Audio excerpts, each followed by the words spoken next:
કોશિશ કરે ત્યારે બધા મતભેદ ભૂલીને બધા એક ઝંડા નીચે ઉભા રહેજો. આ મારી દક્ષિણા હું તમારી પાસે માંગુ છું. ગઈકાલે કાશ્મીરના અંદર આતંકવાદીઓએ ધર્મ પૂછીને ગોળીઓ મારી. બિચારા પર્યટકો જે ગયેલા ફરવા,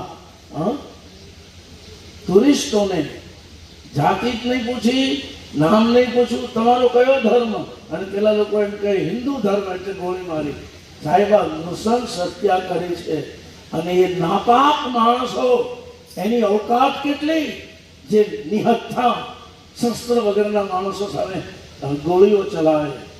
મારી વ્યાસપીઠ એનો સખત વિરોધ કરે છે. અને મુખ્યપ્રધાન નરેન્દ્રભાઈ મોદી અને અમિત શાહજીને આ વ્યાસપીઠ એમ કહે છે કે જો તમારામાં પાણી હોય તો આ હત્યાનો બદલો તુરંતમાં તુરંત લઈ લે, પાकिस्तानના દાંત ખાટા કરી નાખે. हम इतनी मांग कर रहे हैं. આ જો નહીં થાય તો આવનારી પેઢી માફ નહીં કરે.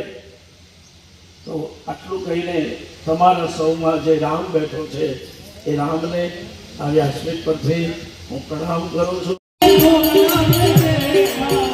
મમતાતે હુએ રાધાજી તેરા સામને. દીવ ખાતે 9 દિવસીય શ્રી રામ પારાયણ જ્ઞાન યજ્ઞનું થયું સમાપન. 9 દિવસ ભાવિ ભક્તોએ લીધો ઉત્સાહપૂર્વક ભાગ.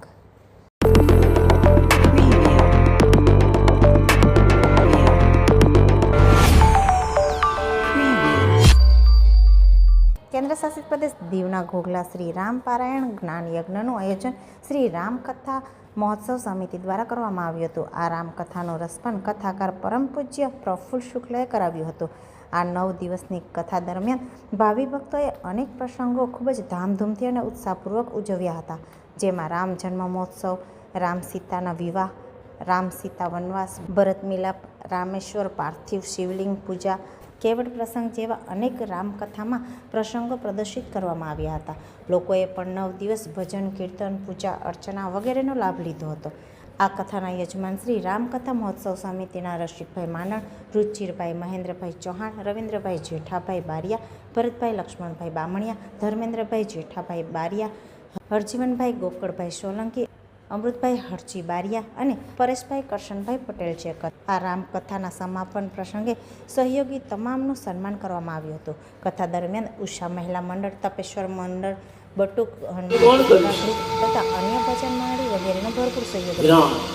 અહીંયા પૂરી થાય ત્યાં પૂજે શરૂ થાય, ત્યાં પૂરી થાય પૂજે શરૂ થાય. અહીંથી આ પોથી ઉચકાશે એ હવે સીધી શ્રીલંકાના અશોક વાટિકામાં બિરાજશે. ત્યાંથી પોતી આવશે. વળી પાછા અમારા ખેરગામની બાજુમાં જ ભાગવત કથા એ પૂરી થશે એટલે તરત ઇંગ્લેન્ડ જશે પોતી.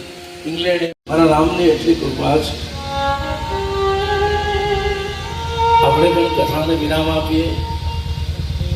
સૌ પ્રથમ તો આ કથાના મુખ્ય યજમાન બેન એકતાબેન પરેશભાઈ પટેલ. પરેશભાઈ તો સંજોગ વસાત કદાચ ઉપસ્થિત નથી. વંશ છે કે વંશ છે કે એકતાબેનને પણ સન્માનિત કરીએ છીએ. જય શ્રી આમ મોડું રાખીને આ રામકથાની અંદર પ્રસાદી અર્પણ કરીએ છીએ. બોલો રામચંદ્ર ભગવાન કી જય. અને હોય ને તમે તો કેટલો પ્રયાસ કર્યો. આ બતાવો એમ. જય સિયારામ.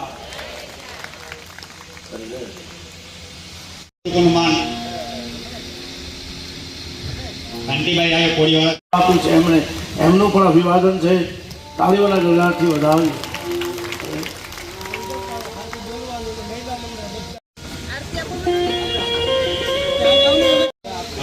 સતત 9 દિવસ બહેનોમાં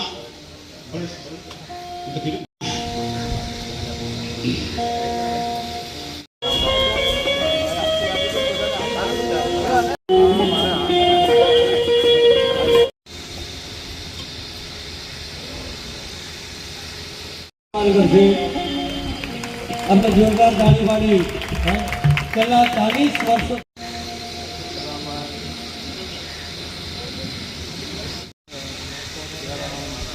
રિંકેશભાઈ ભાડિયા, કમલેશભાઈ સોલંકી,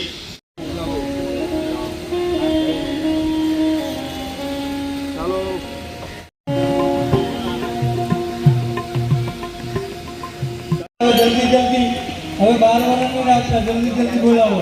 હા, હવે ભાગવતને બોલાવો. ભાગવતની જય જય હો મહારાજ શ્રી જય જય જય તાલીઓના ગળગળાટથી વધાવીએ.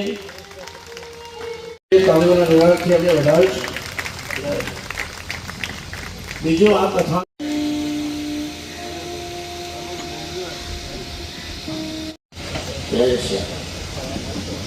સુરેશભાઈને માટે લાખ લાખ ધન્યવાદ.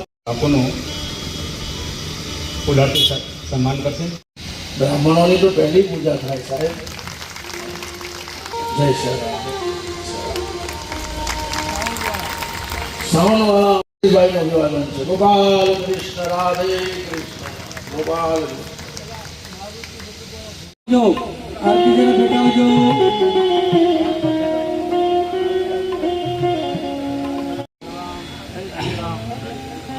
શ્રી રામચંદ્રજી ભગવાન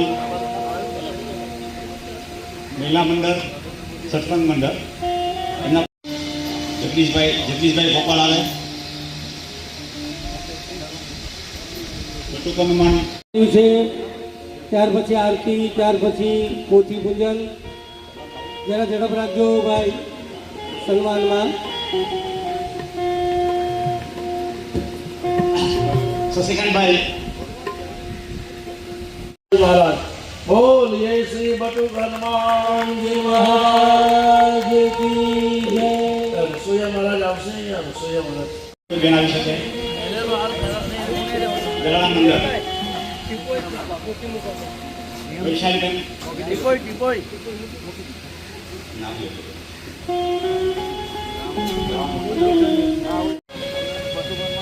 ઉષા મંડળ માંથી બેન આવે.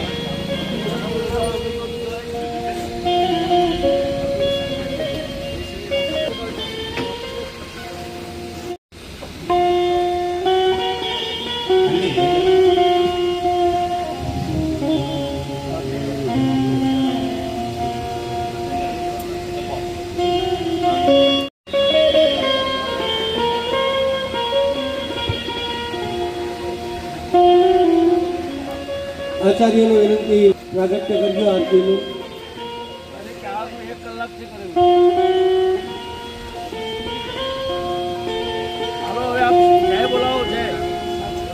ચાલો આરતી માટે આવી જજો. આરતી માટે સામે આવી જજો.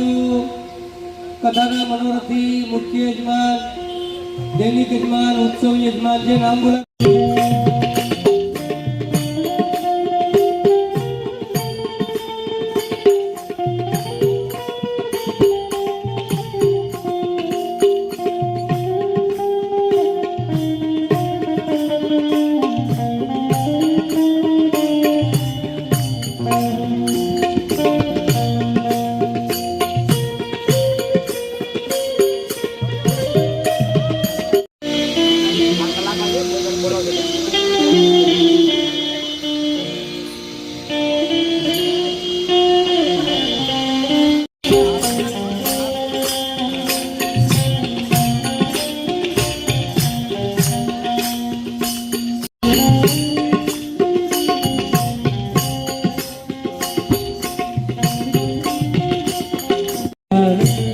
પરમ સજ્ય બાપુ, બ્રાહ્મણો, સંગીતકાર મિત્રો, સાઉન્ડવાળા ભાઈઓ, શણગારવાળાનું સન્માન થઈ રહ્યું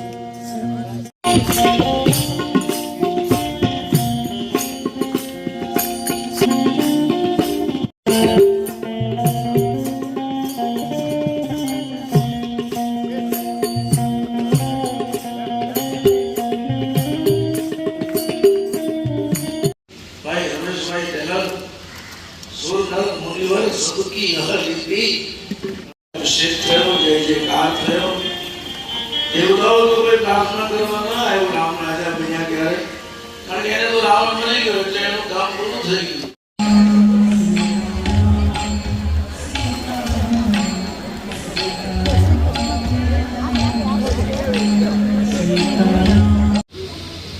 પણ એવા કાર્યકર્તાઓ આપણી પાસે હતા અને તમે બધા જાગૃત નાગરિકો સત્સંગી ભાઈ બહેનો ના કારણે આ કથા સફળ થઈ છે એનું મોટું ખોટું.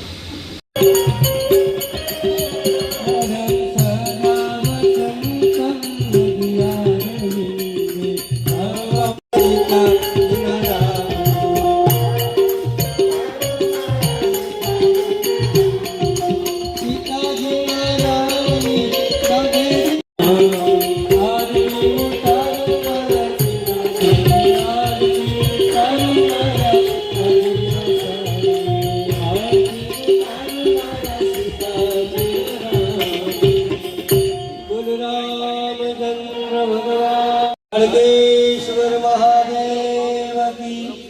બટુ પહેલા જરા પોતીજી અને બાપુને જવા માટે વ્યવસ્થા કરે અને ઉષા મહિલા મંડળને વિનંતી છે એવી વ્યવસ્થા રાખે જેથી કરી બધા પોતીજીના દર્શન કરી શકે, બધા શાંતિ રાખે, કોઈએ ઉતાવળ કરવાની નથી, બધા વરા પ્રત્યે આવી અને